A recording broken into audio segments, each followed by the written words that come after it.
From Dallas, Texas, the flash, apparently official, President Kennedy died at 1 p.m. Central Standard Time, 2 o'clock Eastern Standard Time, some 38 minutes ago.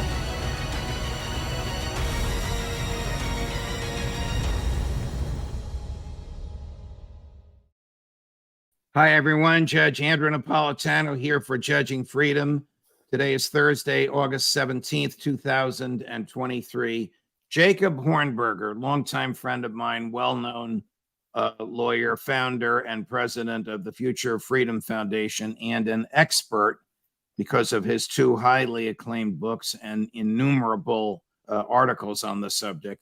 An expert on the JFK assassination joins us now. Jake, always a pleasure, my dear friend. Thanks for coming on the show. Well, the honor and pleasure are all mine, Judge. Thanks for having me back on again. Of course, there are very few people who have read all that you have on JFK, and certainly I am not one of them. In fact, I have not read your books. I have your books. I'm not going to read them till I get them autographed. I have your books, but I have read many of your articles, and I want to discuss two issues today on which you have written more significantly and more strenuously and with more evidence than almost anybody else. One is the double autopsy of JFK. We'll start with that, but the principal part of our show today, because we have some film to show the audience, will be the Zapruder film and the CIA's involvement in it. So before we get to the film, I'd like you to give us a 3 or 4 minute summary on the autopsy. I mean, what conceivable reason could there have been for a second autopsy, and how did that come about? Well, it wasn't actually a second. It was actually the primary autopsy, because in Dallas, a team of Secret Service agents, well armed and brandishing guns, forced their way out of Parkland Hospital to prevent the Dallas County medical examiner, Dr. Earl Rose, from conducting the autopsy that was required by state law. They took the body to Air Force One, where Lyndon Johnson had already removed seats to make room for it. They flew it to Andrews Air Force Base in Maryland in order to deliver it into the hands of the military. And the goal of the military, the mission of the military, was to conduct a fraudulent autopsy.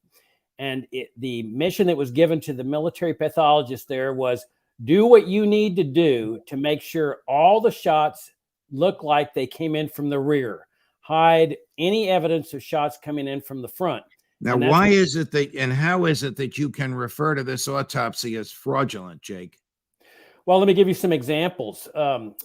They always contended that there was only one brain examination as part of the autopsy, which takes place after the formal autopsy.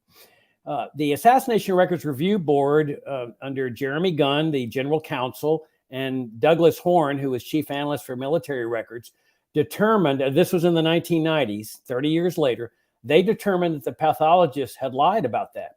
That in fact, there were two brain examinations. But more important, the second brain examination involved a brain that did not entail John Kennedy's brain. It was a brain that obviously had been brought over from the medical school, and that was passed off as the official brain of President Kennedy because it was consistent with shots having been fired from the rear. Now, it would be impossible to find a better example of autopsy fraud than something like that.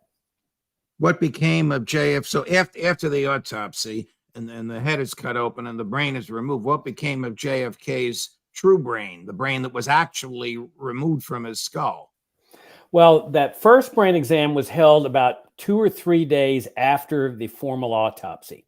And at that brain exam, they sectioned it. They cut it like a loaf of bread, which is standard procedure to look at the trajectories of the bullets. The most likely outcome of what happened to the real brain of John Kennedy was that it was interred with his body at the funeral on Monday. And because that's what Mrs. Kennedy wanted, she said, please rush this. And that was the goal, to rush this. And so we don't know for certain, but that's what we surmise, is that that's the real brain went in with the body. But then what happened was they had a second brain exam 6 or 7 days later involving this substitute brain, which is now the brain that supposedly was President Kennedy's brain, We don't know exactly what happened to that one, but there's a photograph in the official record of that brain that they say, well, this is President Kennedy's brain. When they weighed it, it weighed more than the average person's brain, like 1,500 grams. The average person is 1,350. Everybody agrees that at least 25% or up to 50% of the brain was shot out during the gunshot that hit him in the head. So there's no possibility that that second brain could possibly be John Kennedy's brain. So who did this and why did they do it before we get on to the Zapruder film? Okay. We're talking about the military pathologists there, 3 pathologists that were primarily responsible for engaging in this. And they were given the task of hiding the fact that shots were fired from the front. And the reason for that was that this is how they could get the investigation shut down, by telling people, look, there has been shots fired from the front. Oswald is a communist. He's got connections to Cuba, the Soviet Union. That's what his trip to Mexico City was all about. We have to cover this up immediately because this is going to go to World War III. Now, you might ask yourself, well, why would we just let them get a pass on that?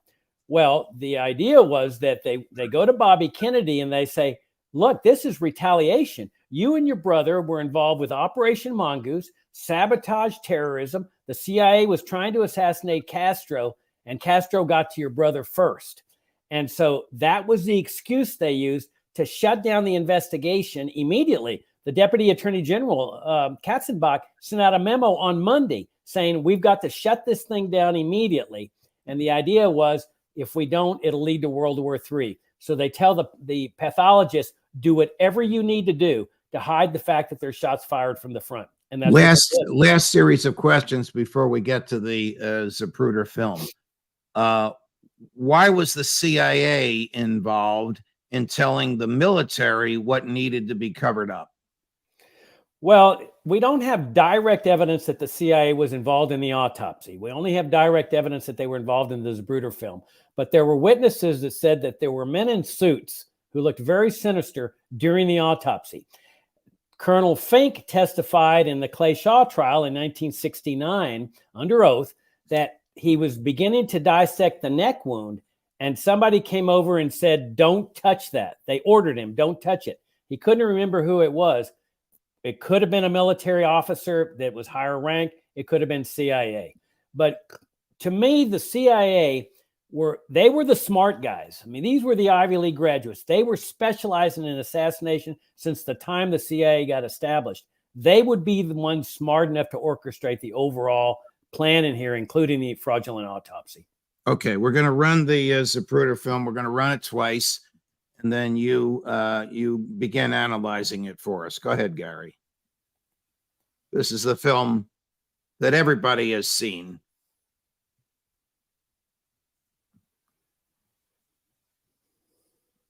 Now, what just happened there, Jake? Here it is again. Here it is again.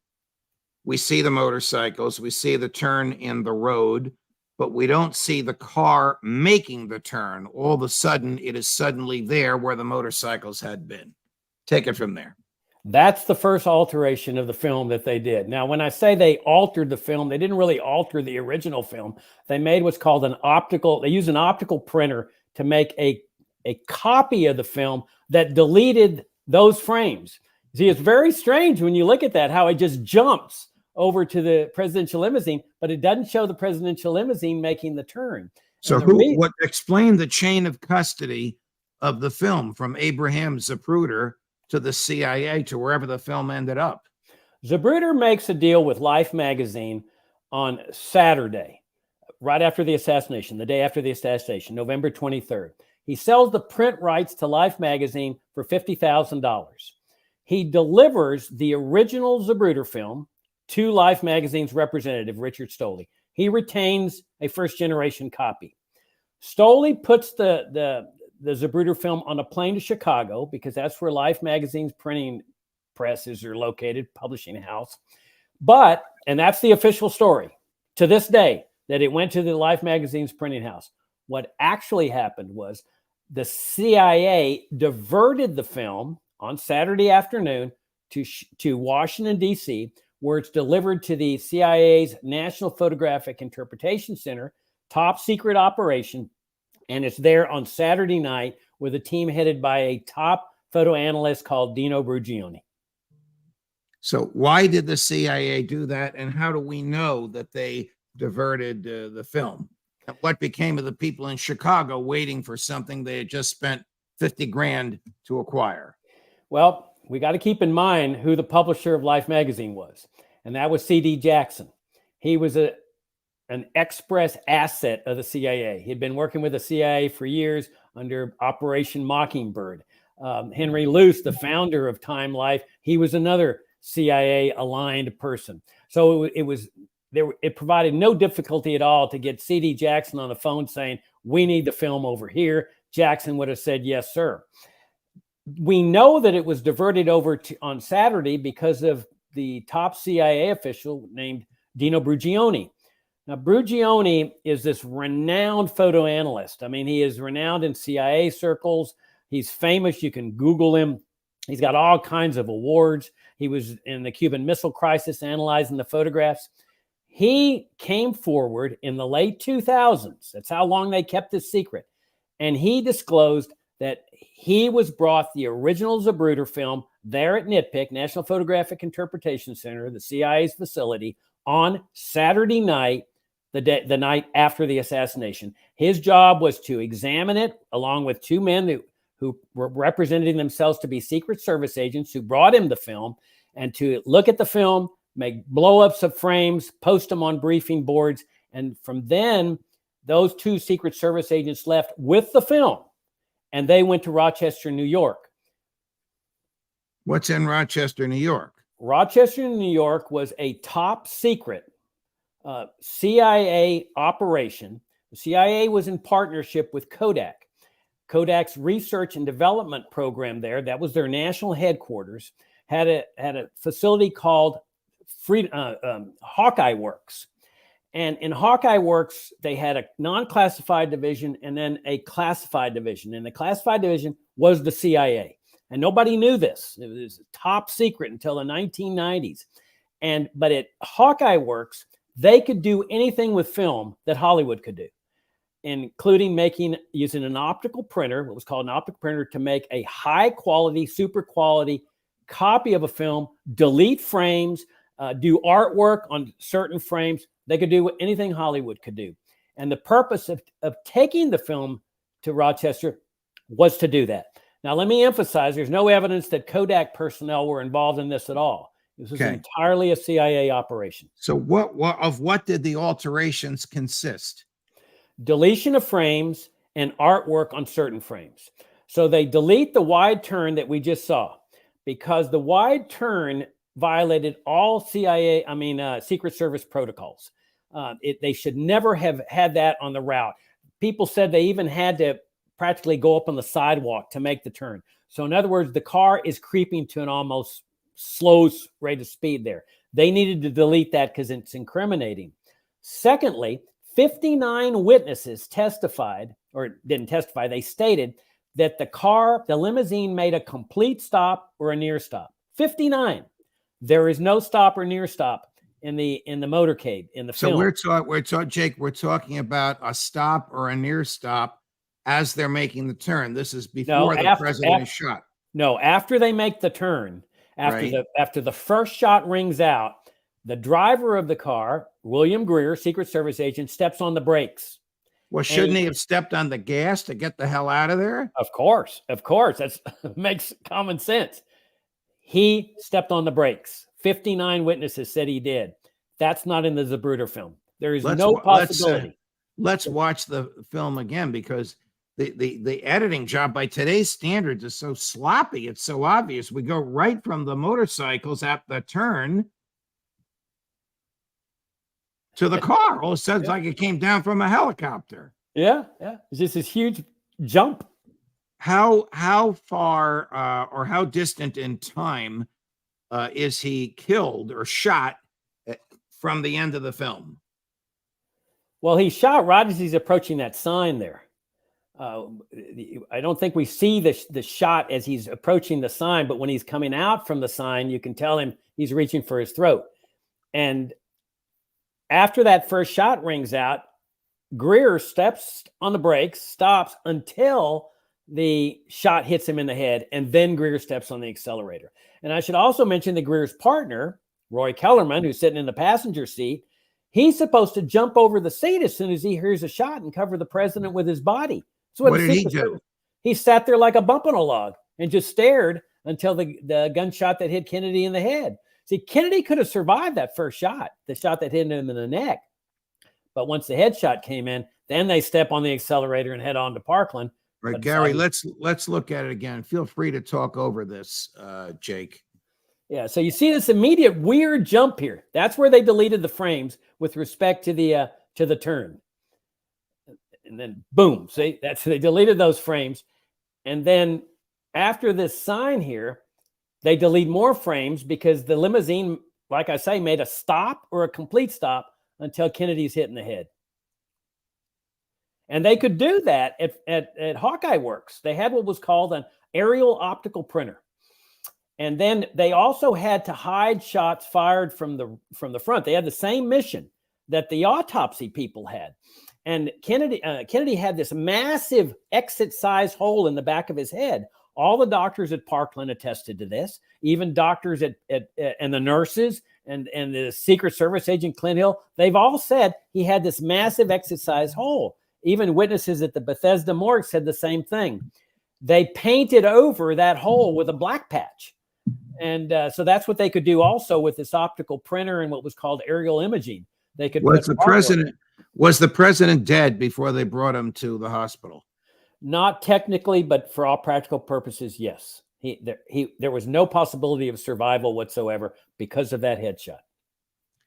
And how did the CIA come to be involved in any of this?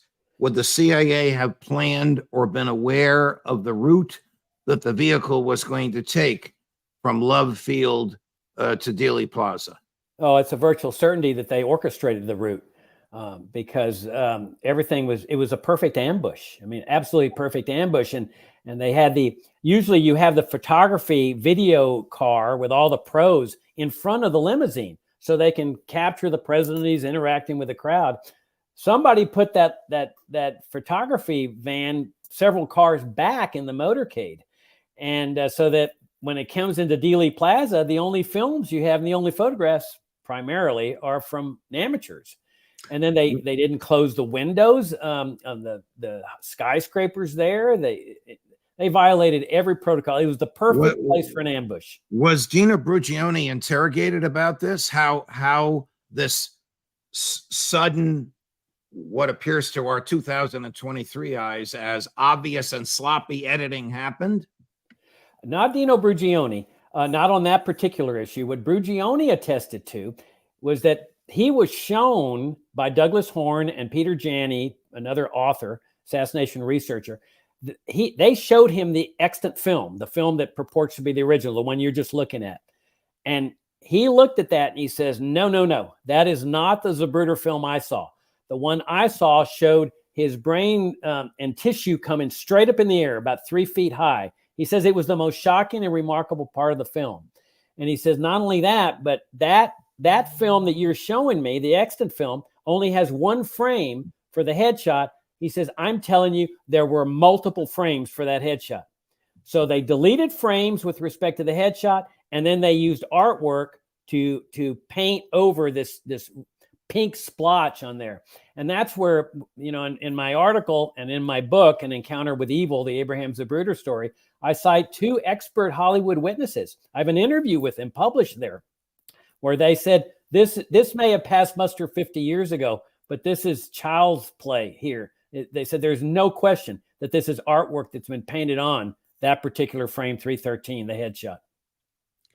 Where were the shooters? Impossible to know, but the probability, it's almost a virtual certainty that they were both in the front and in the back. When you're going to kill the king, you got to make sure you complete the job. And this was a standard military ambush. They were shooting from different directions to make sure that they actually killed him. Did the CIA murder John Fitzgerald Kennedy? They orchestrated and carried it out. And the people who did the shooting, there's no question that they were there at the behest and under the guidance and control of both the CIA and the military. This was a joint operation. It was what was called a national security state regime change operation, no different from the assassination of Congo leader Patrice Lumumba or Chilean General Rene Schneider. Same principle. Now I'm going to get into, just briefly, a slight ancillary area here, which you and I have never discussed. Was LBJ involved in any of this? There's no question about it. And we know that because of what happened there at Parkland that I mentioned earlier. Johnson was alluding to the fact that this could be the first stage of a nuclear attack by the Soviet Union, which was certainly a possibility. But when he gets to the airport after Kennedy's declared dead, he lollygags there for a long time, waiting for the casket to come that he is ordered to be brought out of Parkland without permitting an autopsy to be conducted.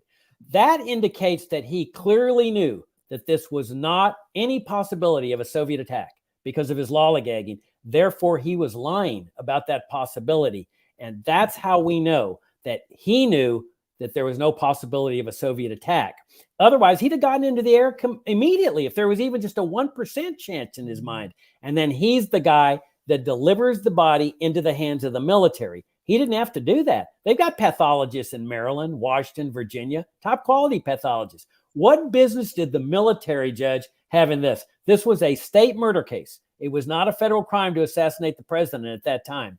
The military, the CIA, nobody had jurisdiction at the federal level, and yet the military took control because of Lyndon Johnson. You've devoted a good chunk of your career to examining this. Do you think we'll ever know what happened? We know what happened. We already know what happened, and this is how we know what happened. You've got a fraudulent film that was done under the auspices of the CIA. You've got a fraudulent autopsy that was done under the auspices of the military. There is no innocent explanation for a fraudulent film and a fraudulent autopsy. Nobody's ever come up with one. Nobody ever will. They necessarily equate to criminal culpability in the assassination itself. Tell us briefly about your two books. Gary will put a full screen up. An Encounter with Evil, the Abraham Zapruder story. I consider the best work that I've ever done. It's getting rave reviews on Amazon. It delves into all that we've talked about today. The fraudulent autopsy, as well as the main theory of the thesis of the book is the fraudulent film. And your other book? This is our all-time bestseller at the Future of Freedom Foundation, The Kennedy Autopsy. It's based on a fantastic 5-volume work by Douglas Horn, who served on the Assassination Records Review Board, called Inside the Assassination Records Review Board. This is a synopsis of Horn's watershed 5-volume work, and it's an easy read. I'd highly recommend it to everyone. Jacob Hornberger, you're doing the work of the angels by exposing the truth. The audience should know you and I have been friends for many, many years. I love your work and deeply appreciate the time you've spent with us. Thank you very much. Well, that sure means a lot to me, Judge. Thank you so much. And thanks for having me on again. Of course, of course. If you like what you saw, like and subscribe. We're up to 183,000 subscribers. 200,000 by Labor Day is our goal. We're marching there. Judge Napolitano for Judging Freedom, looking out for your liberty.